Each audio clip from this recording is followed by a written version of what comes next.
All right, last tree of the evening here, and I want to talk a minute about East Coast, West Coast stuff.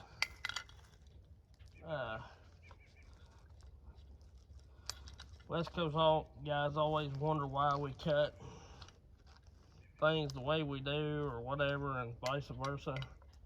And I think I have a fairly good understanding of why they cut the way they cut. As far as I know, a lot of times they're on the hillside.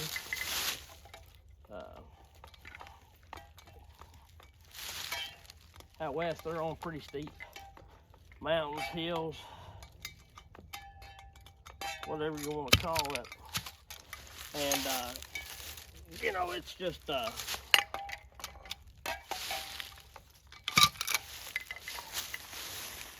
easier, if the hill's like this, I'm standing here, and the tree's gotta go this way, it's much easier. You're gonna put your back cut here, so you can do a humboldt and get more of the tree.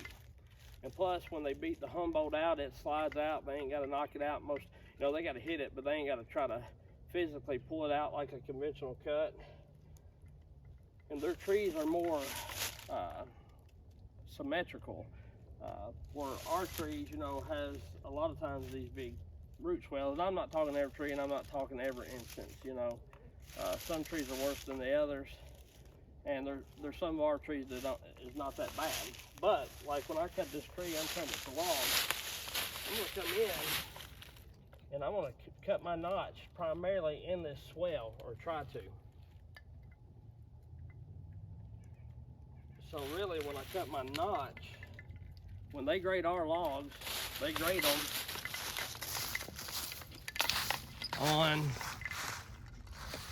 them on the small end. And this tree is pretty symmetrical all the way up. It's a pretty good poplar. But what I'm getting at is, sometimes our trees swell out. This will have this is probably a 3-foot swell right here. And at 10 or 14 foot, 12, 14 foot, it may be 20 inches, 24 inches. So if I cut that conventional cut in here, it doesn't matter, because they're not counting that lumber anyway. They're counting 20 inches straight through. And that's how they grade our lumber. And the Humboldt guys say they cut the Humboldt because they take it out of the stump and not the log. Well, it's the same difference. You're either having to come up enough to get the Humboldt in, or you're going down low enough with the conventional that you're down in the swell, or you're in wood that don't matter anyway because they're going off the small end. So that's some of it. Another thing, cutting notches in trees. Whenever I'm at a residential job and I'm shooting a tight gap, or if I'm even shooting a tight gap out here, and I want to be dead nuts on, I'll put my gun and cut in first, the straight cut in first, and then I'll line that notch up, And the best way to line the notch up, if you do it like that, if you come in with a straight cut first and then do the angle cut, is when you do that angle cut, get that bar on the side you're on even with that, and try to aim that saw the same way you're going, or if anything else, be a little bit short to the right or to the left, depending on which side you're cutting from, and then you'll come up short, and you can always trim a little off. But out here, it's no big deal if you put I'll put the diagonal cut, the face cut, I guess you could say, in first, and it ain't no big thing, So they're wanting this tree gone due to the fact that they're wanting to get wagons through here or whatnot. So that's what we're gonna do. I got the 572 at stock. I put another chain on it after I hit that metal, and we're gonna see what it does. Shouldn't need any wedges. It's primarily laying the way I'm gonna send it down through there. So anyhow, but if I was at a house and there's a house right here and a house right here, I'd gun that up, or if there was objects out there. But here, this kind of cut will suffice, you know, first. But if I wanted to really get technical and use them sights, this would be all right. But say I come in here, I got the tree aimed like this. But when I want to do this cut right here, I want to have the saw aimed the same direction, and that'll line your cuts up pretty good on that kind of the deal. But anyhow, let's cut this thing before it gets dark on me. I told them I'd try to get the ones down that they wanted, but I've got a lot of trees in here to log up that's blew over and stuff. Looks like they still got the leaves on them, so I don't think they'll be too dry. But I want to get them before they get bad. And I'm running these. I'm trying to show if you got the chain right, you don't have to have a ported saw. It's just nice to have that extra grunt if you need it.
This tree has a fairly decent lean where I'm wanting it to go, but you know, it's one of them deals. If I have something go wrong, the tree's sitting there holding, I'm not trying to catch up. I've got my hinge set where I want it. and I'm not trying to catch up with the tree. So, you know, it's I have a little less hinge than I normally would have. But like I say, the tree's got a pretty predominant lean, so.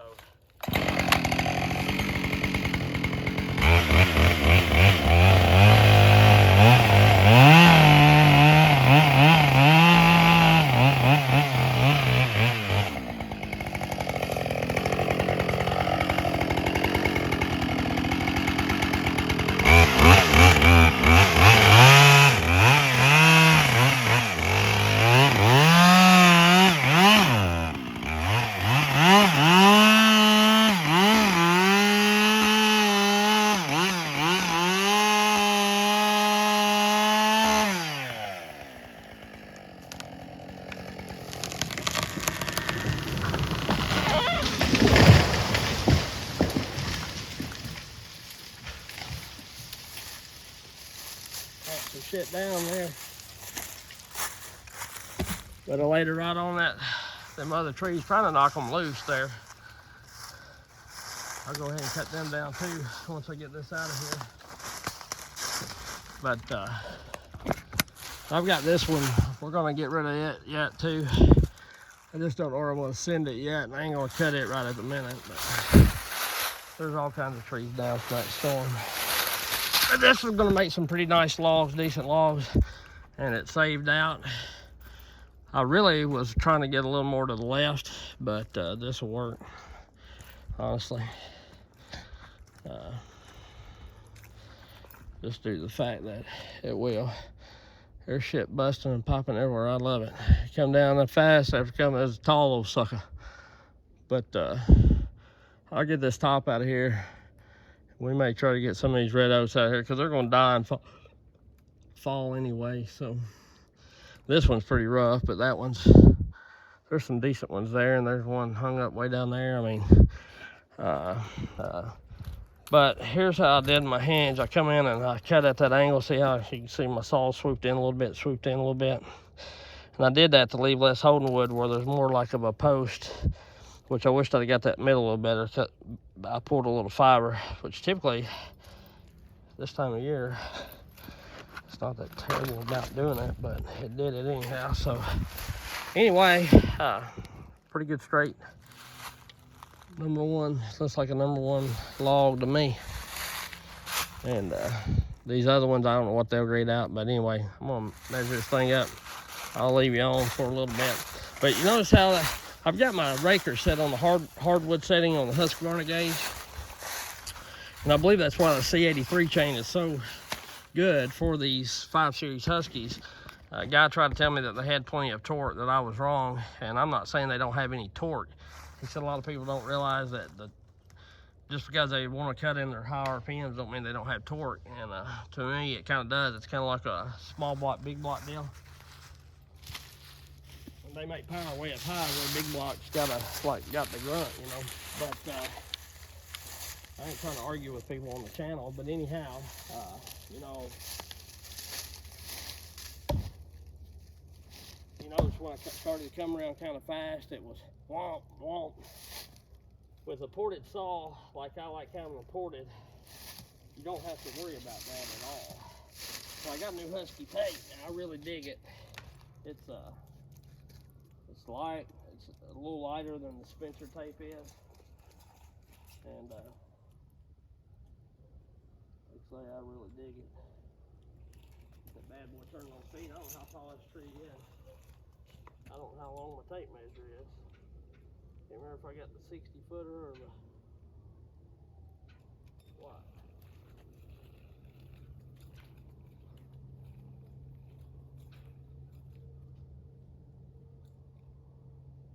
I think I only got the 50 footers.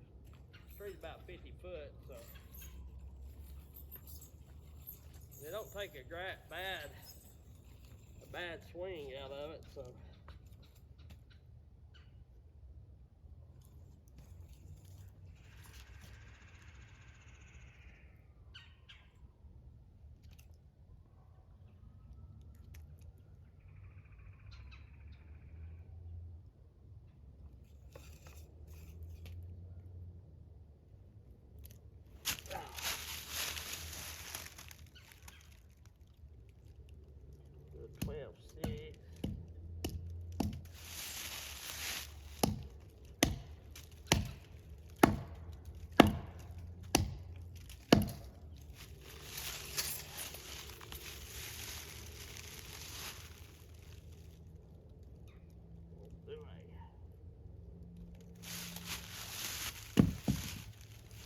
tape measure the hood.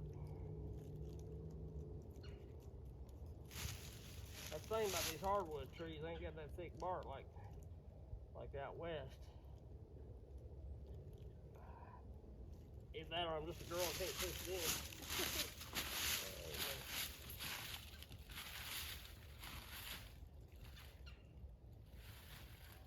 Do another 12-6.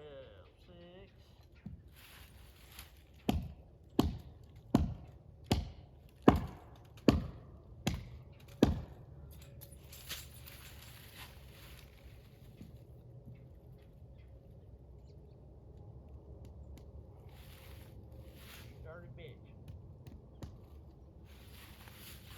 Dirty. Hooker. Stay up in that tree. That ain't gonna do it.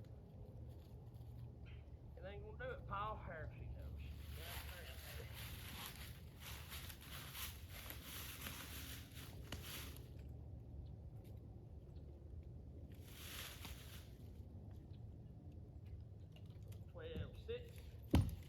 That starts to get small pretty quick. We'll do a 10-footer there. 10-6.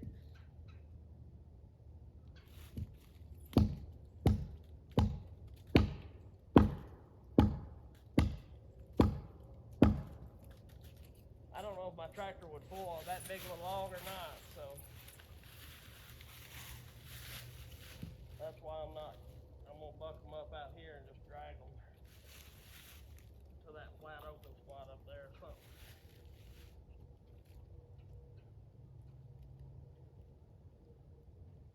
Or pack them or however I gotta do it.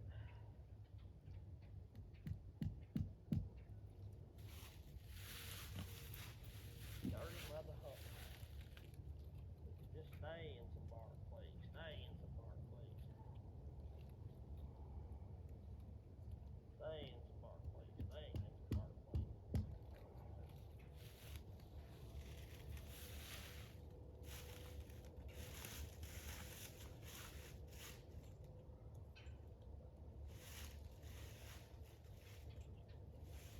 We're gonna do another 10. Another 10-6.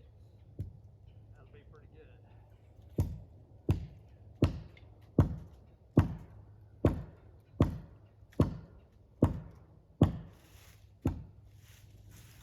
Yep.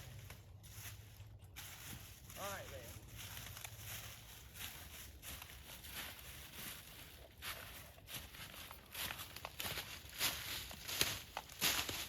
Buck these things down and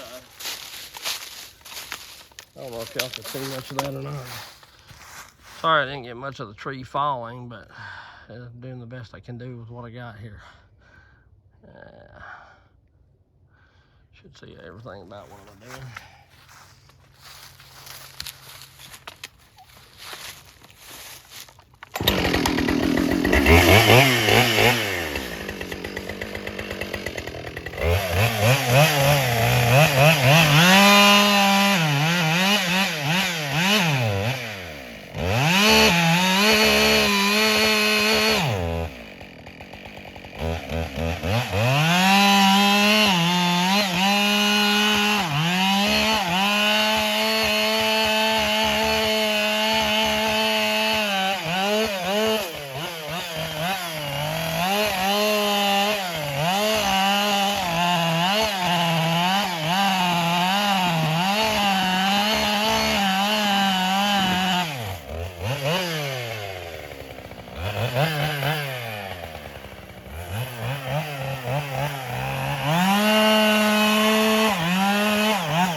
After that, try to get all that shit off of it.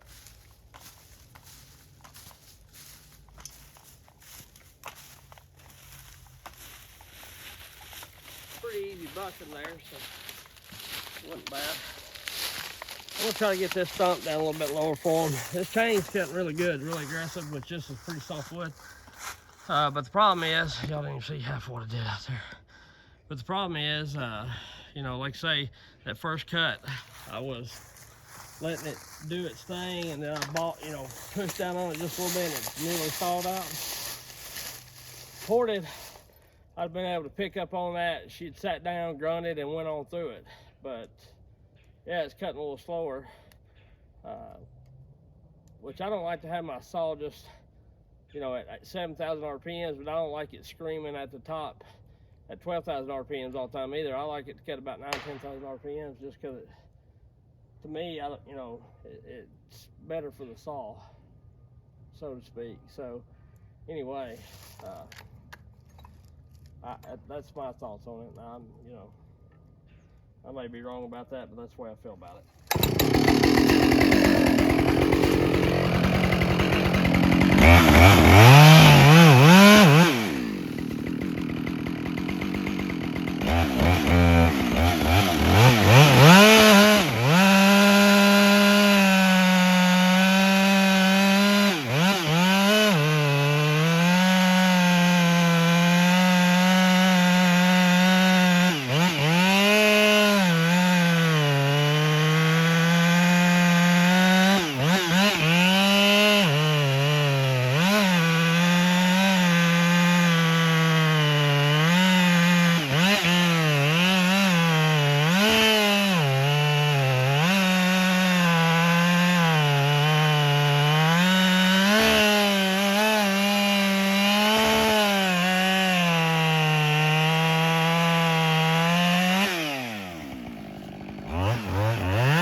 These Huskies run good up in the high RPMs and whatnot.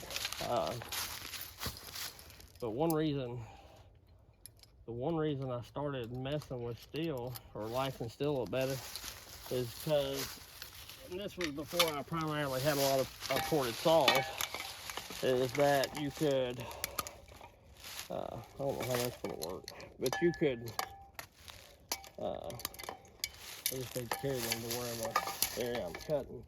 But anyway, you could put a bark box on them, put a muffler on them, and you know, they had enough ice to pull a chain without it stalling out every time you turn around. Even with it set on the hardwood setting or a brand new chain. I had a lot of brand new chain. I was for my the XL, the real good chain, you know. I had a lot of that chain stalling out, like my stock 390, 372s and things like that. It was just hard on them. And you know, once I got that first steel, put that bark box on it, that jumper, and I was like, that gum, you know, especially with the 500i, this thing's got some ass to pull a chain without getting just womp, womp, womp. And I had quite a bit of hickory at the time too. And some of it's these dogs, you know, the bigger dogs pulls the saw in faster because it don't let it move versus the small dogs. But you know, it just depends on how you cut. This chain's set up pretty good. It's a little, but I got it on the hardwood setting. I probably could have just took a couple swipes off the rakers instead of that, you know, setting it all the way to the hardwood setting. That'd be fine. But that's why I say the C83 is set up for the 5 Series Huskies, because their rakers are higher than the hardwood setting is. They're higher than the steel, the XL, and that helps that saw cut faster because it's letting it stay in its wide open RPM range. And like I say, that's why you can get a guy that does muffler mods and flow work. If he ain't running a real long bar or putting the saw in a grunt, then you know, he's gonna cut with a ported saw. Where the deck cylinder, squish cut cylinders, things like that really shine is on a long bar, or if you need a little extra grunt to get through a cut, leaning on it a little harder or whatever, or you don't want it to stall out every time you try to move kind of fast. It lets you get the most out of your RPM, so to speak. You can keep the saw running in the high RPMs a whole lot easier. So that's, to me, the difference. But this 572 is cutting good, like I say, but just poplar's really easy wood. That was a hickory I cut down there, a white oak, a hickory, and a hard maple. So that was harder wood that I cut with the 550 than this. But anyway, we're gonna come back tomorrow, and we're gonna start topping some of these blowdowns, bucking them off the stump, and logging them up. And then one day maybe we can come back over here and we'll drag some logs out, or I'll just pull my trailer in here and load up right here. One good thing about it here is there's quite a bit of openings, quite a bit of open spots to be able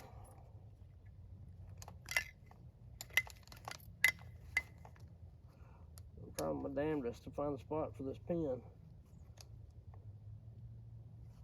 We'll have to tape it on there or something. But anyhow, maybe they'll pop and settle out, and tomorrow it won't be such a pain in my ass. Ow. But they got some openings here, and I don't know why they're like this, or why it's like that, what they did before, but I can pull my truck and trailer there and load out, have like a little mini yard there. So anyway, we'll catch y'all later. See ya.